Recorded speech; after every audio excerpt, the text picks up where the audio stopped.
Hoje com o pastor Joseph Prince. Débora era uma profetisa. Ela designou um homem para lutar. Ela era profetisa. Ela chamou um homem. É lógico que o Senhor falou com ela. Vamos ler? Aqui ela fala com este homem, que era Baraque. E ela disse: atrairei para ti, para o ribeiro de Quizon, a Sísera, capitão do exército de Jabim. Já ouviu falar dele? Ele foi cravado. Certo? Sua cabeça foi cravada. E o que aconteceu foi que, deixe-me falar isso rapidamente. Ele estava fugindo de Israel, o seu exército estava espalhado porque Deus deu vitória a Israel e ele entrou numa tenda. Ele falou para a mulher: eu posso ficar aqui? E na verdade aquela mulher sabia quem ele era. E ela permitiu que ele ficasse ali por um tempo e ela deu para ele leite enquanto ele fugia. E você sabe o que o leite faz quando você está cansado, te dá vontade de dormir, certo? Até a noite. Um copo de leite. E ele dormiu. Quando ele dormiu, essa mulher que se chama Jael, aquela mulher pegou então uma estaca e pegou um martelo e cravou aquilo na sua cabeça. Ele morreu. Ele já era. Certo? E ele era o general do exército de Jabim, que tinha todos esses carros de ferro. Amém? Essa foi a história, o que aconteceu mais tarde. Mas antes, na verdade, isso aconteceu. Esse Sísera que foi morto, sabe? Com a sua cabeça furada. Esse que já era, estava ali acampado com seus carros e com a sua multidão. Deus disse: eu o darei na tua mão. Quem era esse? Baraque. Deus queria que Baraque destruísse Sísera. Olha o que ele falou. Baraque olhou para a profetisa e disse: se fores comigo, então eu irei. Porém, se não fores comigo, não irei. E disse ela: escute isso. Certamente irei contigo, porém não será tua honra da jornada que empreenderes, pois à mão de uma mulher o Senhor venderá a Sísera. Era o plano de Deus? Foi este o propósito de Deus? Não. Vamos ler de novo? Olha o que Deus disse: eu darei a ele Sísera na tua mão. Mas porque ele disse: se não fores comigo, eu não irei. Ele limitou o santo de Israel. Deus disse: então a honra não será tua, mas será de uma mulher. Seu nome Jael. Você está entendendo? Agora chegamos àquela pergunta que eu fiz para vocês há algumas semanas. Hebreus, que fala dos heróis da fé, e perguntamos isso em Hebreus: e que mais direi? Faltar-me-ia o tempo contando de Gideão, e de Baraque, e de Sansão, e de Jefité, e de Davi, e de Samuel, e dos profetas, os quais pela fé venceram reinos, praticaram a justiça, alcançaram promessas e fecharam as bocas dos leões. Olha, eu estava lendo isso e eu sei que não existe nenhum detalhe insignificante na Bíblia. Olha, Jesus citou uma referência baseado numa palavra. Os fariseus ficaram sem resposta. Você está falando só de uma palavra? Como se a Bíblia não fosse inspirada. Eles conheciam a Bíblia. Os fariseus, toda palavra é inspirada. Jesus falou que Deus é um Deus não só de mortos, que Deus era o Deus de Abraão, Isaque e Jacó. Eu sou o Deus de Abraão, Isaque e Jacó. Ele falou somente baseado numa palavra: eu sou. Elohi, Eloheno, eu sou, tempo presente. Eu ainda sou o Deus de Abraão, Isaque e Jacó. Falando sobre a ressurreição. E os fariseus não tiveram resposta para isso. Hoje, os liberais falam sobre a Bíblia, dizendo: não tem inspiração, toda palavra é inspirada. Quando eu li a Bíblia e vi Gideão e Baraque, espera aí. Cronologicamente, quem veio primeiro? Baraque foi antes de Gideão.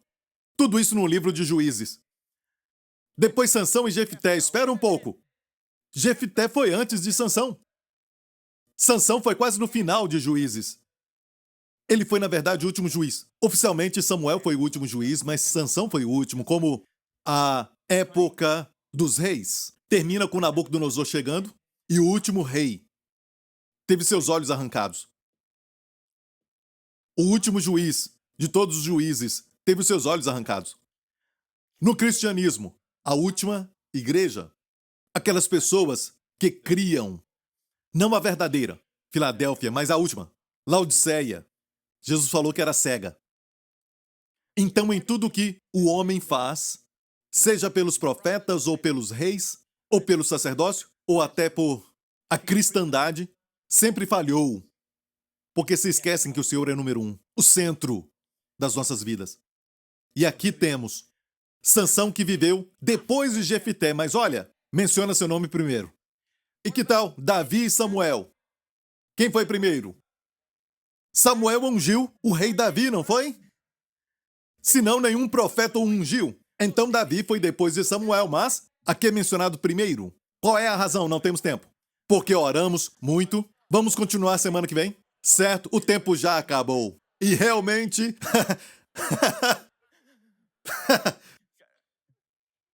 Vamos falar então sobre Baraque, comparando a Gideão e Baraque. Rapidamente, Gideão e Baraque. Ambos tinham fé, senão não estariam aqui. Mas não é sobre o tempo, não é sobre ordem. Quando Deus coloca um nome primeiro, é por causa de prioridade. Quer dizer que Deus favorece esse primeiro. Então não é baseado no tempo, mas baseado na qualidade da fé. É baseado na excelência da fé. Uma fé maior. Como eu falei agora, Baraque comparando a Gideão. A fé de Baraque foi: se você for comigo, então eu irei. Enquanto Gideão confiou só no Senhor. Sim, ele fez aqueles testes, mas, obviamente, com Deus, ele permitiu, porque ele confiou no Senhor. Enquanto Baraque olhava para a mulher. Você está entendendo? Não é sobre cronologia, mas é a qualidade. É sobre a excelência da fé. E agora, Sansão e Jefté. Eu escuto alguns pregarem contra Sansão muitas vezes, mas deixe-me falar o seguinte. Ele era carnal, mas nos faz lembrar de todos nós. Mas ele tinha fé em Deus. Seu nome está aqui nos heróis da fé. Ele foi para o céu, sim, lógico. Amém? Aqui fala de Sansão e Jefté. E Sansão? O que ele fez e o que fez Jefté? O que ele fez? Sansão, por exemplo, olha essa história. Aqui diz: e achou uma queixada fresca de um jumento, estendeu a sua mão e tomou-a e feriu com ela 1000 homens. Então disse Sansão: com uma queixada de jumento, montões sobre montões, com uma queixada de jumento feria 1000 homens. E aconteceu que, acabando ele de falar, lançou a queixada da sua mão e chamou aquele lugar Ramat-Leí, que quer dizer exaltação da queixada. Certo? Olha isso. E como tivesse grande sede, clamou ao Senhor. Ele ficou com sede, e com sede, para quem ele clamou? Ao Senhor. Ele clamou ao Senhor. Pela mão do teu servo tu deste essa grande salvação? Ele deu glória a Deus. Fale o que quiser de Sansão. Ele sabia quem tinha dado a vitória. Tu deste essa grande salvação? E ele continuou dizendo: morrerei eu, pois agora de sede cairei nas mãos desses incircuncisos? Então Deus fendeu uma cavidade que estava na queixada, e saiu dela água e bebeu, e recobrou o seu espírito, e reanimou-se. Por isso chamou aquele lugar Ain Hacoré. Ain é fonte, e Hacoré é do que clama. A fonte do que clama. Ok, que ainda está em Israel. E eu quero que você vá um dia até a casa de Sansão. E no lugar onde foi enterrado, está tudo lá. E não tem nenhum monumento ali. No lugar onde ele foi enterrado tem uma tumba judia. Mas olha bem, isso é muito interessante, nós fomos lá. Certo? E, olha isso. Nada isso é da lei. Se fosse da lei, Sansão tinha errado. No momento que ele pegou, vamos ler? Ele pegou a queixada. Vamos ler isso. Aqueles versos. Ele achou uma queixada fresca de jumento e estendeu a sua mão. Viu isso? Ele tocou em um morto. Um esqueleto. Ele não podia. Um voto de Nazireu não pode tocar corpo morto. Mas Deus ainda deu a vitória a ele, porque ele fez como aquela mulher sirofenícia. Não era tempo dos gentios, mas ela alcançou o futuro. A fé ultrapassa o tempo e espaço. Amém. Mas ele não. Estava aqui efetivamente sob a lei, mas estava sob a graça. Mas funcionou olhando para o Senhor. Ele olhou para o Senhor. Você está entendendo? Porque ele foi colocado um pouco antes de Jefté. Jefté veio antes. Quem foi ele? Ele era filho de uma prostituta. Ele foi, na verdade, rejeitado por seus irmãos, rejeitado pela comunidade e mais tarde o chamaram por causa dos inimigos. Porque ele era um guerreiro. Mas, olha o que ele fez.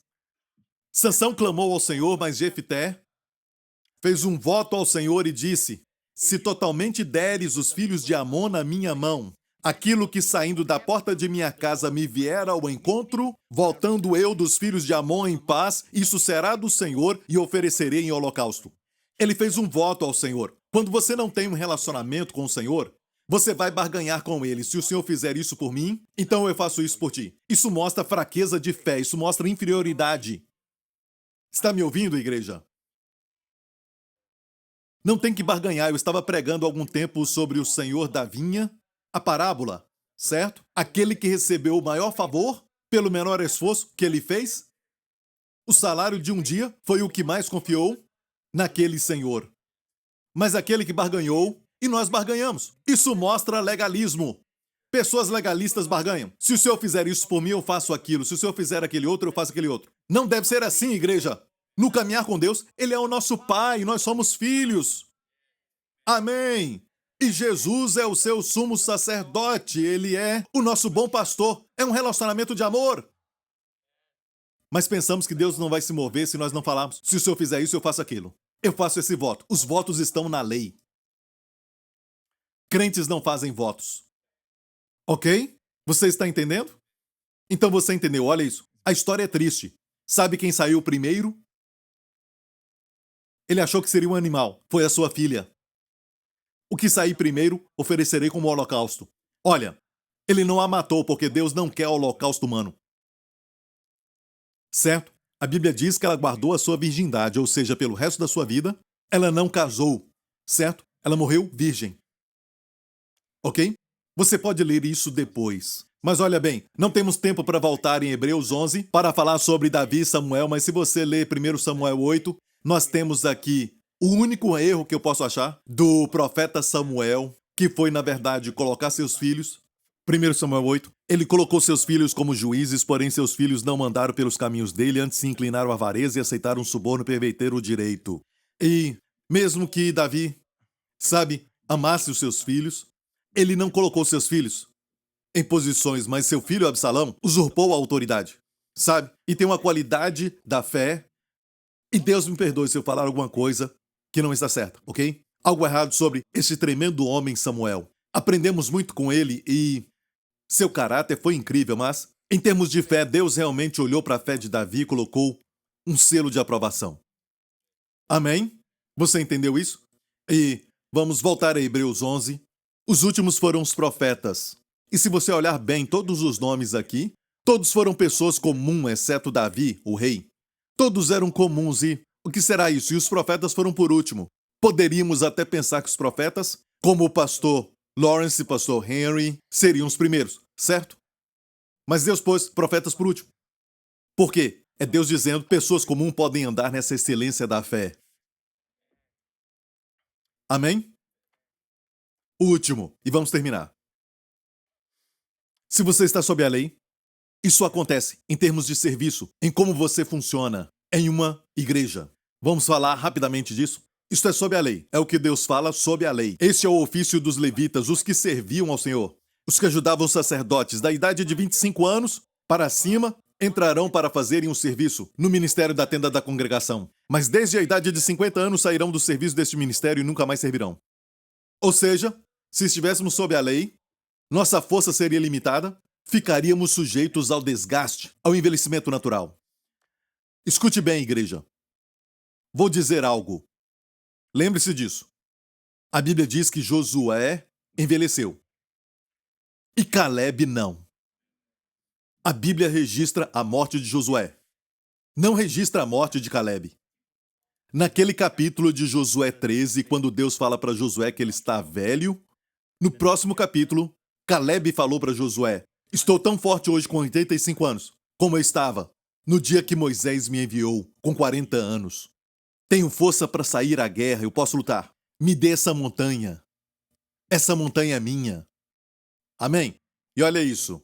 Vamos ver agora Juízes capítulo 1, verso 19. Começamos aqui, não foi? Certo? Começamos neste texto. Olha o próximo verso. E deram Hebron a Caleb, como Moisés o dissera. Hebron foi aquela montanha que ele pediu para Josué. E dali expulsou. Aqui diz o seguinte. E dali expulsou os 3 filhos de Anak, que eram os gigantes. Olha o contraste de alguém que confia em Deus ou alguém que diz, meu irmão, vem comigo.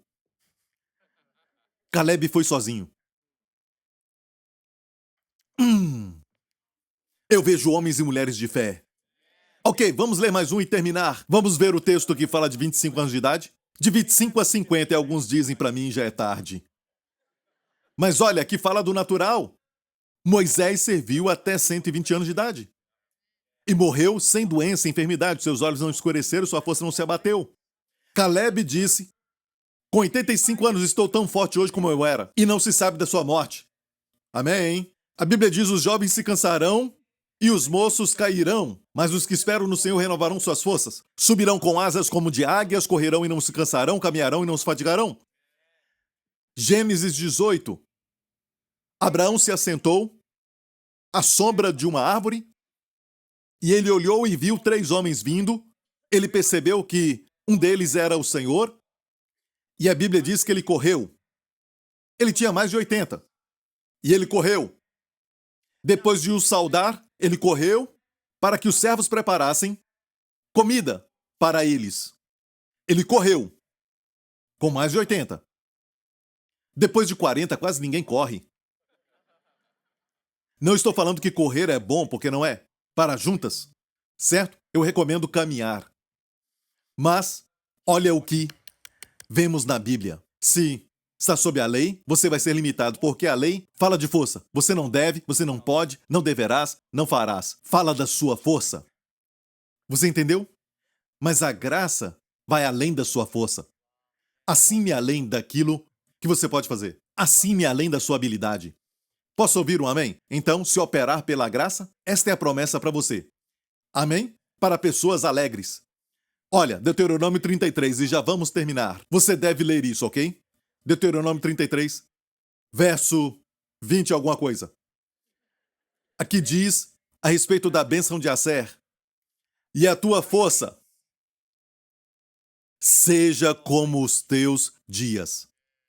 Deuteronômio 33, verso 25. A promessa para Asser. Asser quer dizer feliz. Pessoas que são felizes são frutíferas. Não entendo cristãos espirituais de cara fechada e tão legalistas, não é? Pessoas felizes. Abraão riu quando Deus falou que ele teria um filho. Sara sorriu quando ouviu que seria uma mãe. Amém? E decidiram chamar o menino de Sorriso. Eles se divertiam e eram frutíferos. Quando Deus falou com Sara, ou melhor dizendo, quando Deus falou com Abraão, e Sara estava ouvindo, na mesma história que falamos de Abraão correndo para vê-los, no mesmo capítulo 18 de Gênesis, ela estava ouvindo tudo e ela ouviu que ela seria uma mãe. Ela riu e olha o que ela disse. Não para impressionar alguém, mas para si mesma. Será que terei prazer? E também o meu Senhor que já é velho? Olha, Deus falou que ela teria um bebê no ano seguinte. Certo? Mas ela disse, eu terei prazer? Ela não disse, eu terei um bebê? Ela disse, eu terei prazer? E também o meu Senhor sendo velho? Ou seja, ela disse, se eu tiver prazer com o meu Senhor, o bebê virá. Se você deseja algo do Senhor, se alegre com Ele. Olha, eu acho que o cristianismo é realmente a alegria do Senhor. Sério. E essa questão da alegria do Senhor, nós interpretamos errado, nós falamos. Você tem que estar alegre, você tem que ter alegria. Não diz que a sua alegria é a sua força. A alegria do Senhor é a sua alegria, que é a minha força. Sabe em quem ele se regozija? Você. Ele se alegra com você. Se você conhecer a alegria do Senhor, você vai ser forte, porque você vai saber que ele se alegra com você. Você é a sua alegria. Eu olho para o Justin e ele não sabe como eu me alegro com ele. Amém? Ele é a minha alegria. Amém? Ontem à noite ele enviou uma mensagem de vídeo para o pastor Mark. Pastor Mark, você pregou muito bem, ele disse. Mas por que você faz... E o pastor Mark falou, você é muito engraçado. Porque você ronca. Mas ele assistiu o culto e ele entende chinês, então ele se alegrou com aquilo. Ele perguntou para mim e eu disse, pergunta para ele. Mas você é a sua alegria. A alegria do Senhor não é. Você tem que se alegrar, olha, você tem que se alegrar. Não, tem nada a ver, isso é lei. Não, é saber que você é sua alegria. Com o que ele se alegra? A alegria do Senhor é a nossa força. Amém? Terminei. Eu tenho muito a falar, mas é isso. Glória a Deus. Dê-lhe glória, aleluia! Então, amigo, se você ficar no natural, e confiar nas suas habilidades, que são morais, que são excelentes. Amém? Isso é lei. Não roubarás, não matarás, o foco é você. Mas se confiar no Senhor, colocar a sua fé nele, ele é a sua justiça. Ele é a sua santidade. Ele é a sua redenção. Ele é a sua sabedoria. Você confia nele? O resultado vai ser sobrenatural. Se confiar na lei, a lei vai te limitar ao não deverás, não matarás, baseado na sua limitada habilidade. Se confiar na graça do Senhor, vai ser além da sua habilidade. Olha, o Senhor não é limitado, nós o limitamos. Quando Jesus alimentou a multidão com 5 pães e 2 peixes, a Bíblia diz que Jesus deu para eles tanto quanto eles queriam. Isso vai contra ensinamentos religiosos, que diz que Jesus dá de acordo com a vontade de Deus. Jesus dá baseado nisso. Não, não. Não há escassez. Ele deu para eles o tanto quanto eles queriam. Foi no tempo imperfeito ativo. Eles decidiram quanto comer. Enquanto havia necessidade, a provisão fluía. O próximo verso diz: e quando eles estavam já cheios, ele mandou que pegassem o que tinha restado. É o nosso Senhor. Amém? Limitamos a provisão e não ele. E amigo, talvez na sua confiança, há uma independência da carne, que é: não preciso de ninguém. Não preciso de ninguém. E alguns até quando ouvem isso, aquilo que eu falei, dizem: sim, só preciso de Deus. Não, isso é independência da carne. Mas o que estamos falando hoje é independência da fé, com seus olhos no Senhor. Mas quando o Senhor te falar para pedir ajuda, é porque o Senhor te falou isso. Quando o Senhor falar, procure aconselhamento, o seu líder de célula, para algum tipo de conselho, faça-o, se o Senhor falou isso. Amém? Isso é independência da fé. E amigo, será que você confia no Senhor? Ou você tem confiado nos médicos o tempo todo? E até mesmo colocando no lugar de Deus. A sua palavra é a última. É assim? Meu advogado, o meu amigo, o gerente do banco. Você foi ao Senhor? Você orou? Seu coração está em paz? Bem-aventurado o homem que não anda segundo o conselho dos ímpios. Não malvado, ímpios. Não estou dizendo para procurar só crentes, não falei isso. Estou dizendo, você orou. Busca o Senhor primeiro.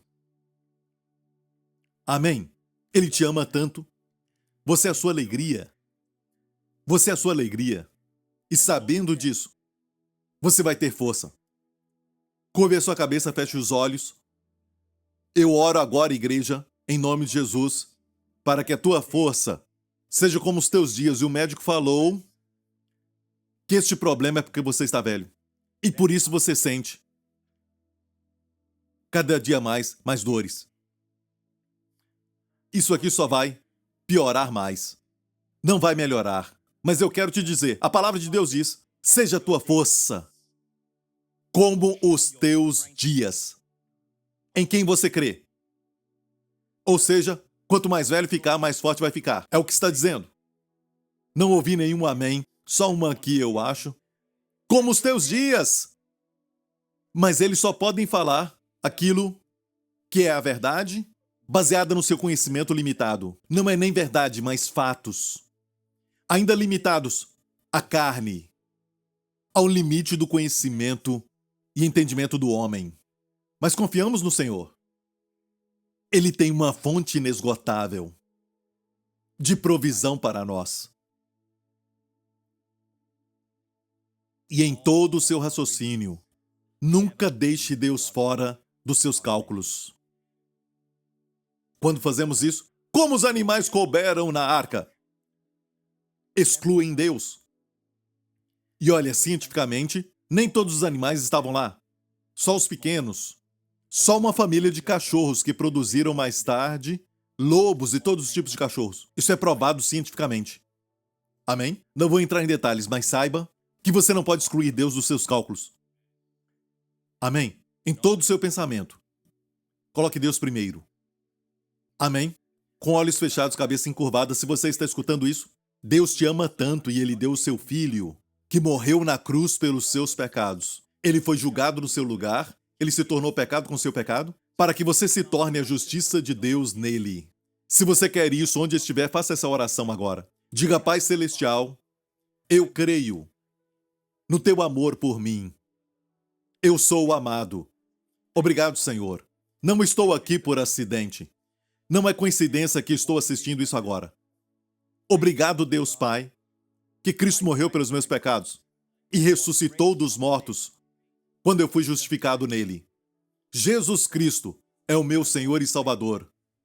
Obrigado, Pai. Em nome de Jesus, você é salvo. Eu disse: você é salvo. Amém? Fique em pé agora. Obrigado, Jesus. Levante as suas mãos aqui neste lugar. Me perdoa pela demora. Foi diferente hoje pelo mover do Espírito Santo e tudo mais. A mensagem foi até curta. Levante a sua mão aqui neste lugar. Que o Senhor te abençoe com as bênçãos do Pai Abraão. Que o Senhor te guarde e te proteja de todo perigo, ameaça, acidente, tragédia e dos poderes das trevas durante essa semana. A você e aos seus amados. Que Ele te conceda favor e resplandeça sobre ti. E conceda a ti shalom, bem-estar, paz e saúde. Em nome de Jesus. E toda a igreja diga: amém. Deus te abençoe. Que a tua força seja como os teus dias.